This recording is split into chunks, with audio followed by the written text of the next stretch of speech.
Hey guys, I found the only gift that Dad wants this Father's Day. Goldbelly. Goldbelly ships the most iconic foods from the best restaurants across the country straight to his door for free.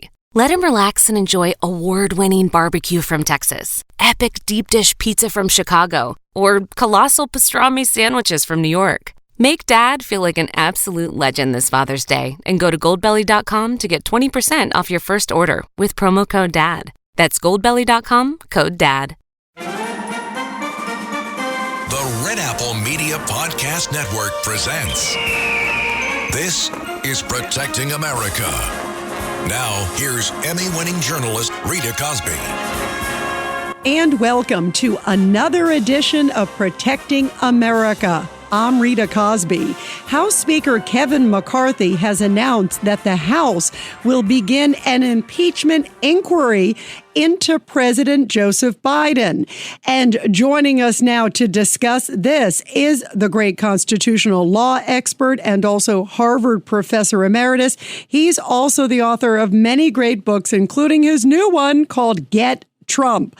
Professor Alan Dershowitz. Professor, so great to have you here. Well, thank you so much. You know, I predicted very accurately when I defended President Trump on the floor of the Senate several years ago that some Republicans, would engage in tit for tat and would try to use the precedent that they thought was established by impeaching Trump to try to get the next Democratic president. And sure enough, the prediction has come true. Now, McCarthy has been more cautious than the Democrats were. He didn't call for a vote of the whole House. He only called for an investigation. He did, however, say that he thought perhaps the investigation would lead to impeachment on the grounds he suggested of a culture of corruption or lying not under oath and applying a different standard to his own son. Those are all terrible things to do, but they're not impeachable offenses under the Constitution. I argued successfully in the Senate that the only criteria for impeachment are treason, bribery, or other high crimes or misdemeanors. And this is an investigation is unlikely to uncover impeachable offenses. They also have to occur while you're president, not before you're president. So it's going to be a difficult task. My own view is that it would be much better for there to be a special counsel appointed outside of politics, somebody who is completely beyond reproach to look into these serious charges, because I think they are serious, but they may be false charges. And if I were, in fact, Joe Biden, I would be welcoming an independent counsel because that's the only way the smoke is going to clear. It's not going to clear if Democrats say he didn't do it. It's not going to clear if Republicans say he did do it. It requires a really independent counsel looking into all the evidence and then writing a report. So would an impeachment inquiry, though, allow Congress to have a little more force when they put subpoenas? They feel they're being stonewalled. Yes, and that will be challenged. I guarantee you when the first subpoenas are issued, the subjects of the subpoena will say, look, they should be bound by the usual rules, not the impeachment rules, because there's no basis for an impeachment, and that may get to the courts. But we'll wait and see. Subpoenas are very often challenged. Mostly they're sustained, but sometimes they're overruled. So we'll see. Were you surprised that the speaker did this move? And why do you think he did it now at this moment?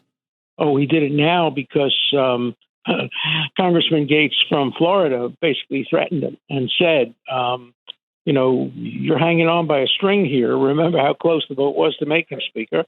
And unless you do something, we're going to see if we can get rid of you as speaker, and we may have enough votes to do that. So I think this was a compromise. He didn't go as far as some would have liked him to go, namely to call for a vote of the House, because I don't think he thinks he has the votes at this point. Maybe he thinks he'll get them.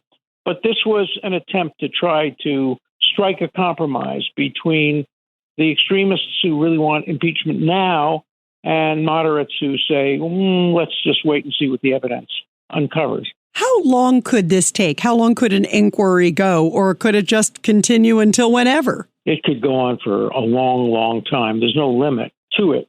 If they find a smoking gun, obviously, that will change everything. And there'll be a move to get a House resolution. But if they just continue to find, the kind of vague evidence against the president, I'm not talking about against his son.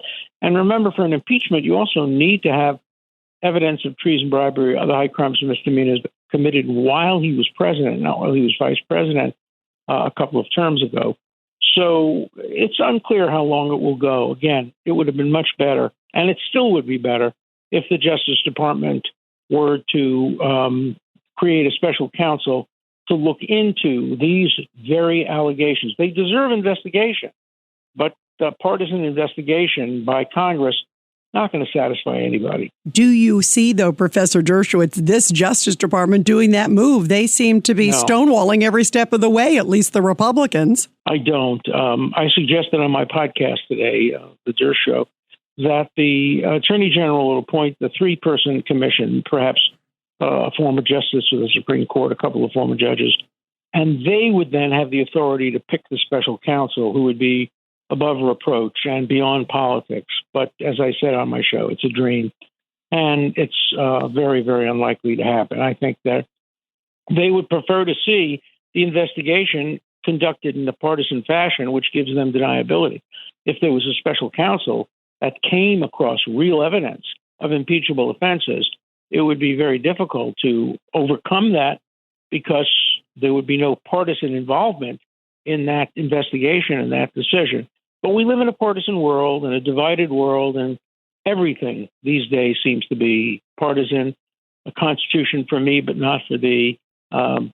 Different sets of rules for one party and for the other, and tit for tat weaponization of the impeachment provision, just as Hamilton feared in the Federalist Papers.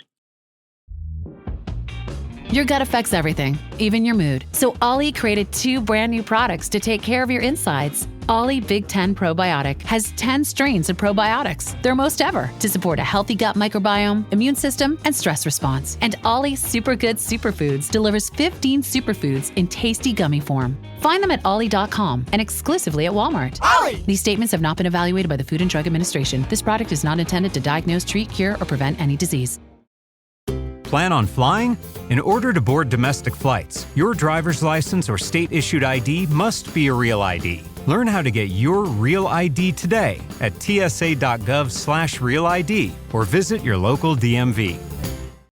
Professor Dershowitz, exactly to your point, do you think both sides have sort of cheapened impeachment? I know, through the years, but especially even just recently. I mean, look at the 2 times that they went after Trump. There seems to be such a quick reaction. In the old days, and you know this by far better than I do, it was like, oh my gosh, it's an impeachment. Now it's like, oh yeah, it's an impeachment this week, an impeachment that week. It seems to devalue it. That saddens me as an American. Me too. I think the last correct impeachment inquiry was President Nixon, who really there were smoking guns, and he would have been impeached and removed had he not resigned.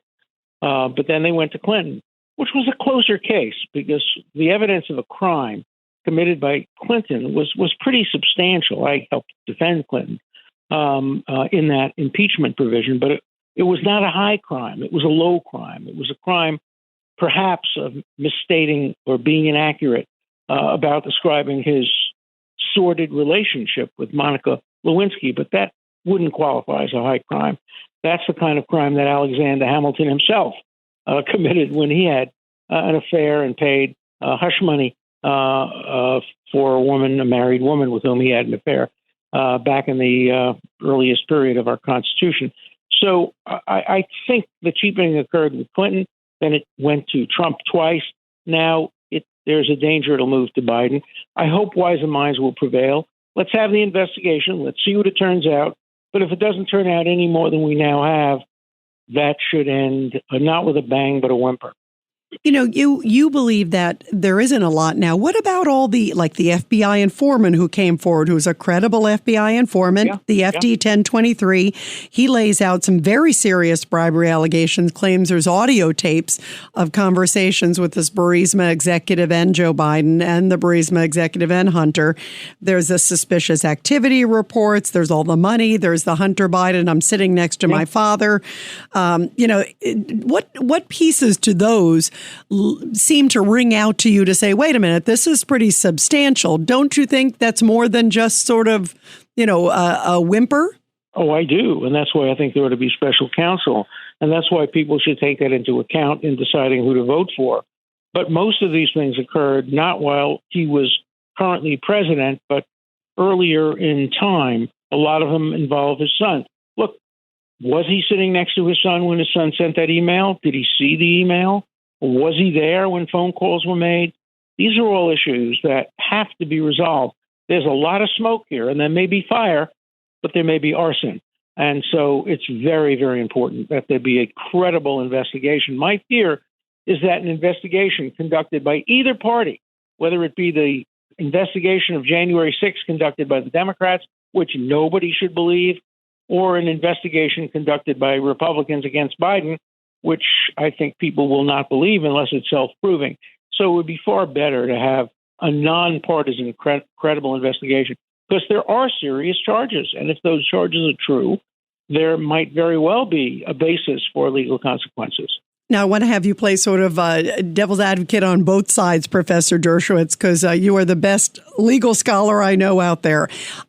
If you were making the case against President Biden, how would you build it? And is there an avenue, even though, as you're saying, clearly a lot of these things happened when he was vice president, is there a way to weave it into his presidency? Because it may have impacted decisions that he's done with China. It may have impacted decisions he's done with Russia, with Ukraine. Certainly, all of these countries tie into what happened during his vice presidency and with his son, but you could make the case maybe it impacted what he's doing now with these countries. I think that's right, but that wouldn't be an impeachable offense.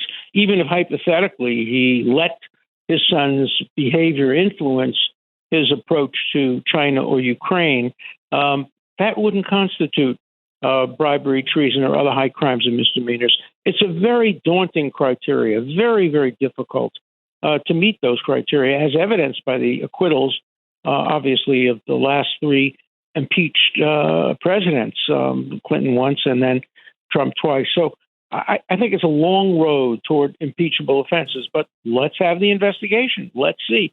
Let's keep open minds, and let's make absolutely clear that one rule for all.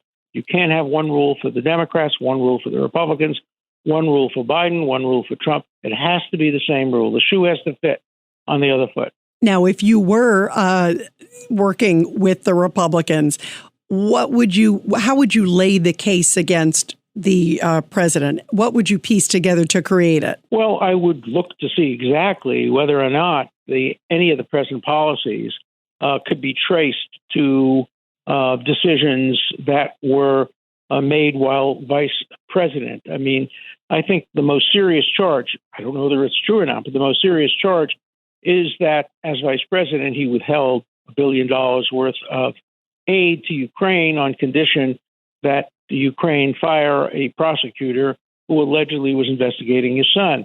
If that turns out to be true, and there's evidence of that, but there's denials, that's quite a serious offense.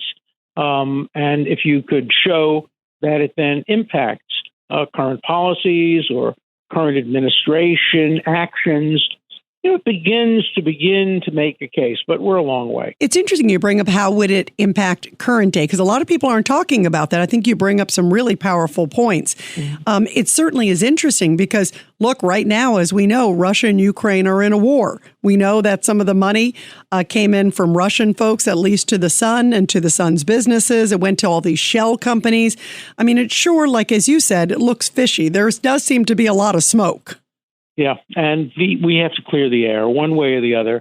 Either there's a fire or there's arson, and one way or the other, we got to get to the truth. But we're not going to get it through partisan investigations. We're only going to get it through independent, nonpartisan investigations. Special counsel was specially designed for situations like this. The Attorney General cannot conduct this investigation. He's hired and fired by the president. He serves at the president's wishes. He is the political advisor to the president on legal matters. He, as the Attorney General of the United States, he has these two schizophrenic roles. One, he's supposed to be a neutral, objective head law enforcement official of the United States. And he's also at the same time supposed to be a cabinet member loyal to the president, helping him get reelected. Those are incompatible roles. That's why special counsel is so essential in a case like this.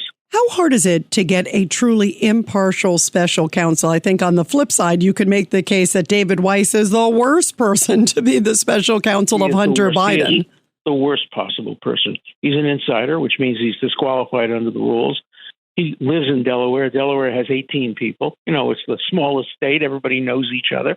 And everybody's part of the same essential group. I can't imagine a worse special counsel than an insider appointed, yes, by a Republican, but with the approval and at the recommendation of the two Democratic senators. So I can't imagine a worse person to be a special counsel.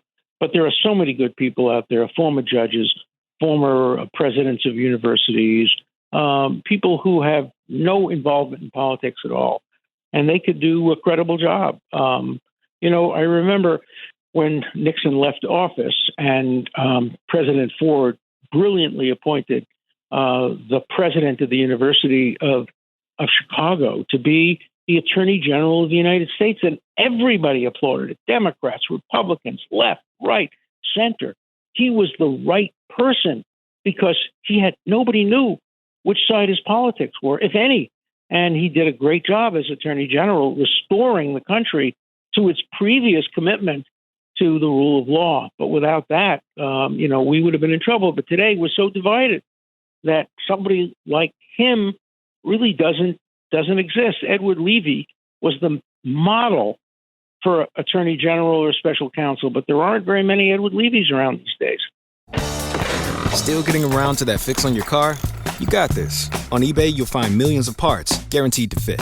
Doesn't matter if it's a major engine repair or your first time swapping your windshield wipers. eBay has that part you need, ready to click perfectly into place for changes big and small. Loud or quiet, find all the parts you need at prices you'll love. Guaranteed to fit every time. But you already know that. eBay. Things, people, love. Eligible items only. Exclusions apply. This episode is brought to you by LifeLock. Between two-factor authentication, strong passwords, and a VPN, you try to be in control of how your info is protected. But many other places also have it, and they might not be as careful. That's why LifeLock monitors hundreds of millions of data points a second for threats. If your identity is stolen, they'll fix it, guaranteed, or your money back. Save up to 40% your first year. Visit LifeLock.com/podcast for 40% off. Terms apply. You bring up the politics too, also, Professor Dershowitz. Think about if this were President Trump. I mean, President Trump, as you know all too well, in the very first impeachment, it was for him making a call about potential corruption with Joe Biden. I mean, think about the irony of this moment. And even though you could say, well, maybe there's not, we see a lot of smoke, but we're not sure how much fire is there. If there was just a little puff of smoke, Trump would have been impeached a third time already. Or the impeachment would have gone through the first time or the second time.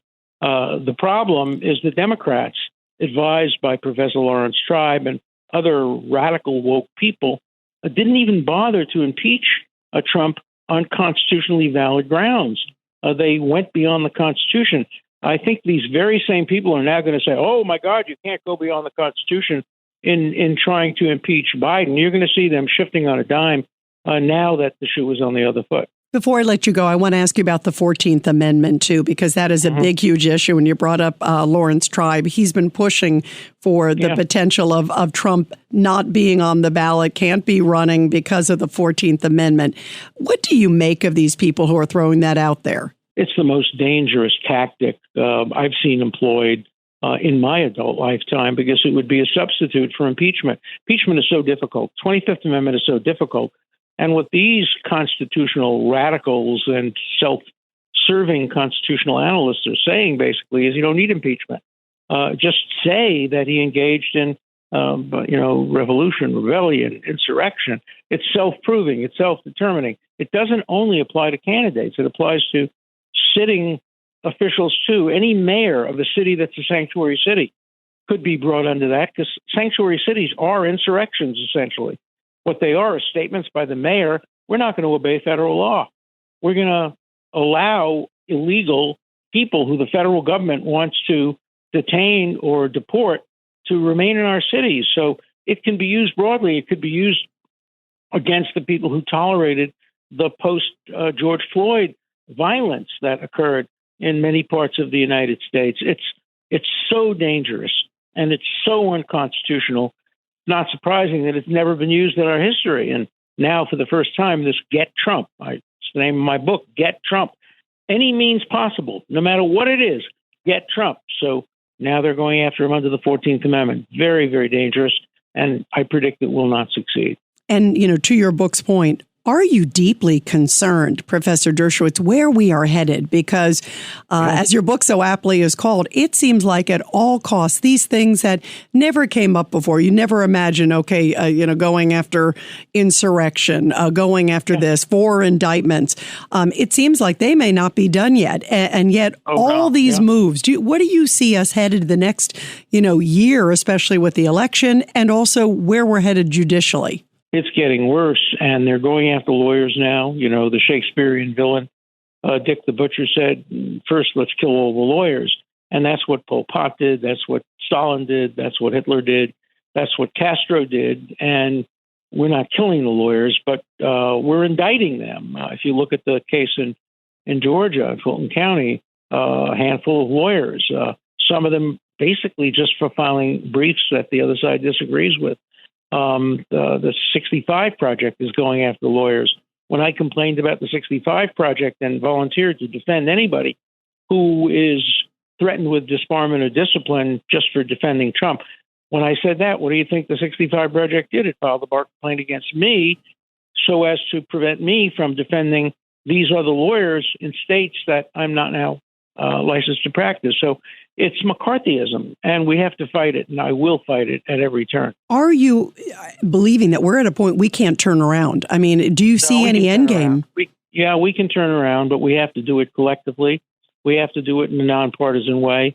We have to get people from all sides of the political spectrum to say enough's enough, and we care more about the Constitution than we care about who's on the ballot or than we care about partisan victories. But we have to get together and do it.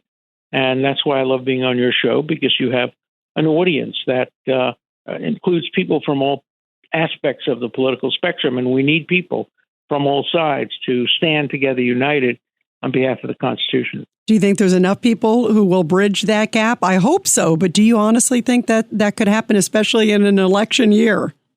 Not yet, but we're working on it. And that's why we have to keep plugging away at this and persuading more and more people.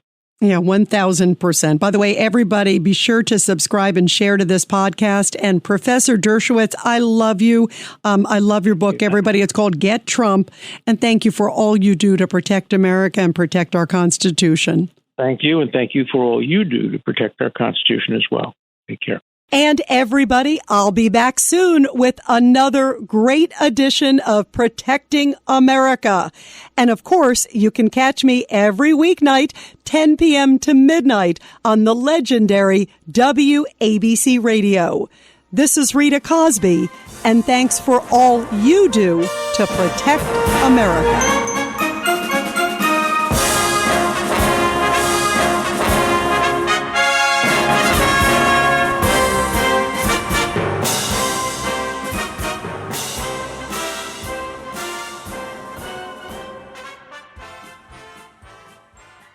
Hello, folks. Larry Kudlow here. Pay attention, because China is leading the largest anti-American alliance since World War II. One that's already dumped U.S. bonds, grabbed 43 million acres of our farmland, and is plotting to dethrone the dollar. That's why IRA and 401k savers are protecting their savings with gold. Please go to freegoldguide.com/Kudlow or just call 800-621-3908 for your free gold guide on how to protect your wealth with gold 100% tax-free.